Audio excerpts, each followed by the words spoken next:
Chapter 7 Corvus the Intelligent Crow by Satyajit Ray. 15th of August. Every creature is born with skills peculiar to its species. I believe such skills are more pronounced and more startling in birds than in other creatures. Examine a weaver bird's nest and it will make you gasp with astonishment.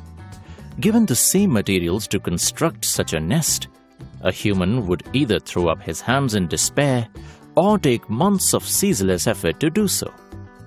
We all know of the amazing sense of direction of migratory birds, the prowess of eagles and falcons, the vulture's keen sense of smell, and the enchanting gift of singing possessed by numerous birds. It is for this reason I have been wanting for some time to devote a little more time to the study of birds. How much can a bird be taught beyond its innate skills? Is it possible to instill human knowledge and intelligence in one? Can a machine be constructed to do this? 20th of September. I believe in the simple method, so my machine will be a simple one. It will consist of two sections. One will be a cage to house the bird. The other will transmit intelligence to the bird's brain by means of electrodes. For the past month, I have been carefully studying the birds which come into my laboratory for food. Apart from the ubiquitous crows and sparrows, birds such as pigeons, doves, parakeets and bulbuls also come. Amongst all these, one particular bird has caught my attention. A crow. I can easily make him out from the other crows. Apart from the tiny white spot below the right eye, which makes him easily recognizable, his behavior too marks him out from other crows.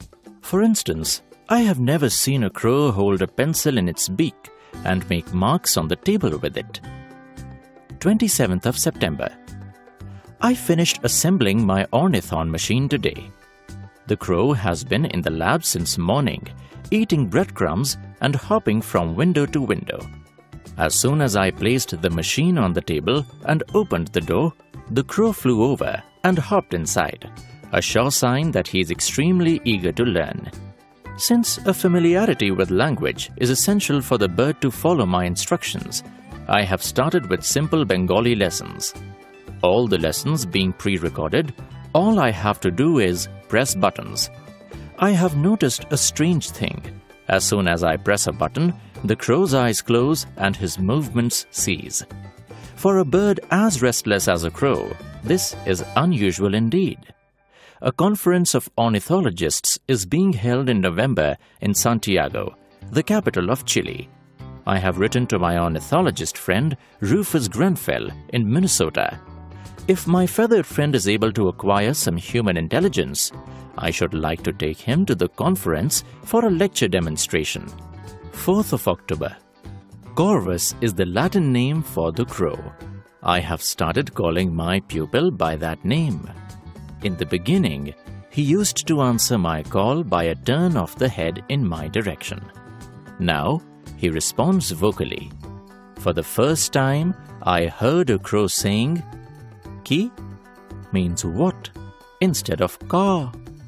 But I don't expect speech will ever be his forte. Corvus will never turn into a talking crow. Whatever intelligence he acquired will show in his actions.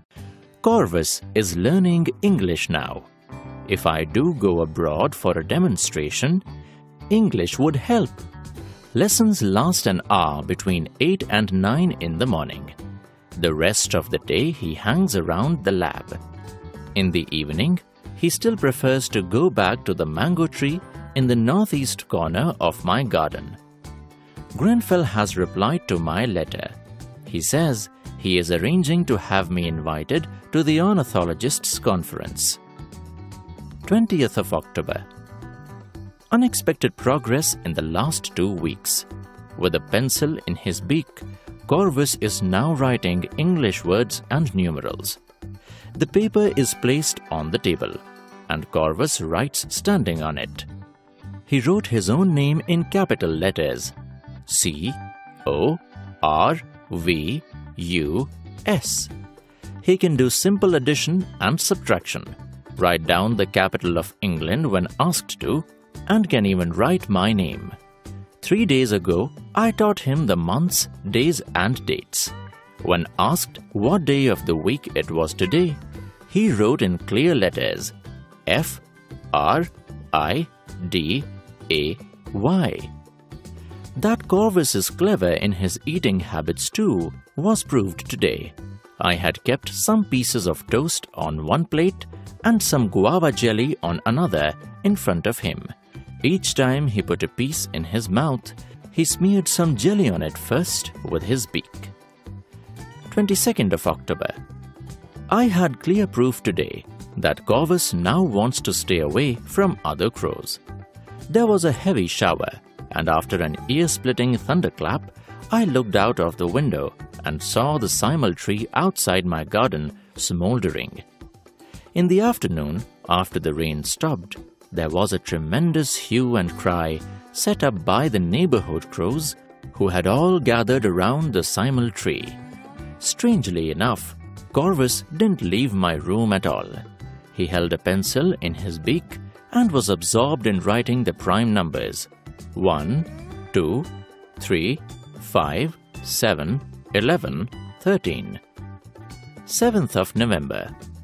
Corvus can now be proudly displayed in scientific circles. Birds can be taught to do small things. But a bird as intelligent and educated as Corvus is unique in history. The ornithorn had done its job well. Questions which can be answered in a few words or with the help of numbers on subjects as diverse as mathematics, history, geography, and the natural sciences, Corvus is now able to answer. Along with that, Corvus has spontaneously acquired what can only be termed as human intelligence, something which has never been associated with birds. I shall give an example. I was packing my suitcase this morning in preparation for my trip to Santiago. As I finished and closed it, I found Corvus standing by with the key in his beak. Another letter from Grenfell today. He is already in Santiago. The organizers of the conference are looking forward to my visit. Till now, these conferences have only dealt with birds in the abstract. Never has a live bird been used in a demonstration. The paper I have written is based on the priceless knowledge I have gathered in the last 2 months about bird behavior. Corvus will be there in person to silence my critics. Adapted from Corvus. Our understanding of animal intelligence is limited by our inability to fully communicate with them.